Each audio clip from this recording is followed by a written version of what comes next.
When it comes to therapy, it typically relies on the patient to explain their thoughts and feelings and emotions. But what if there was a way to dig deeper without even having to talk? Well, have you ever heard of a brain map? Tennessee Neurofeedback specializes in just that. Please welcome KK Ray. Thanks, guys. Yeah, Good to thank be you so here. much. Thank So glad you. to be Yeah, here. this is fascinating. I was saying I already cornered KK upstairs to tell me everything. So for those watching, what is neurotherapy and neurofeedback exactly? That is a great question and hard to answer. It took me about 10 times to realize what that was when I heard about it. But basically what we're doing is looking at our brain and calming our nervous system down. And with the mapping, we can tell a lot of things. Is the brain anxious? Is it depressed? All kinds of things we can tell. So that's the first part. I'm probably getting ahead of myself. No, that's that. amazing. But yeah. So we're able to look at what we call causality, what the root cause of things is instead of symptomology, and change the root cause instead of just band-aiding it with medicine. Right. Wow. Right. Which is such a very new approach. 100%. And we're going to get there soon. But, you know, personally as a patient, I find it very hard to explain my feelings. I overthink. I think, you know, that's not really a big deal. I'll push it aside. But in that process that you have, they do a brain scan, which you're looking at right now on your screen. We go over the map of the brain and the breakdown, and then there's a training process. But that map, I mean, we saw some things about my brain.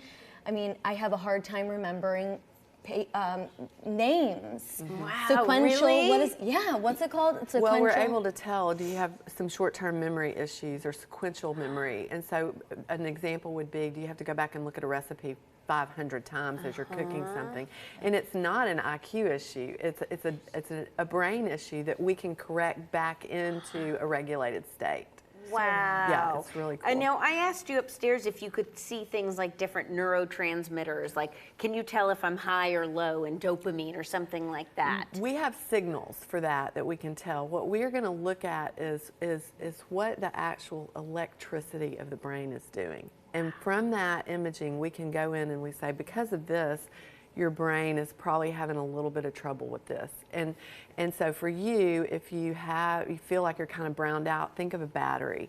And many times we see like peak performers, high functioning students, elite athletes that have browned out brains because they just know, their brain knows how to take every last bit of energy and use it.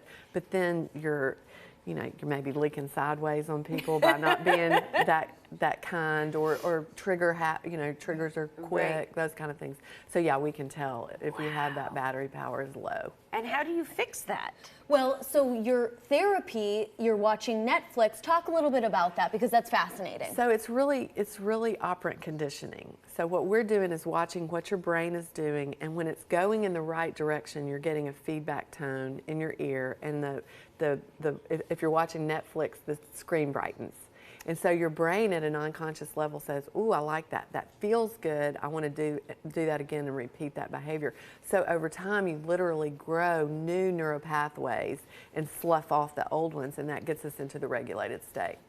We have to talk about the powerful success stories.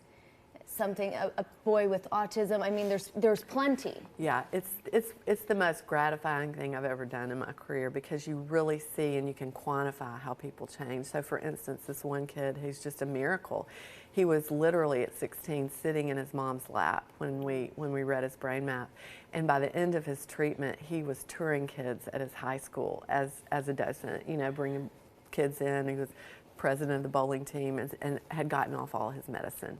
So it was truly miraculous to see what regulating the brain does for the symptoms somebody is having.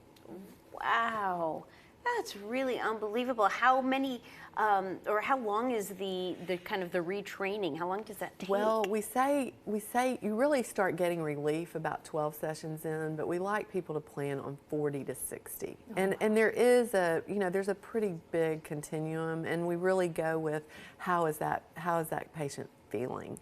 And have we really consolidated that change so that they can go out and repeat that in real life?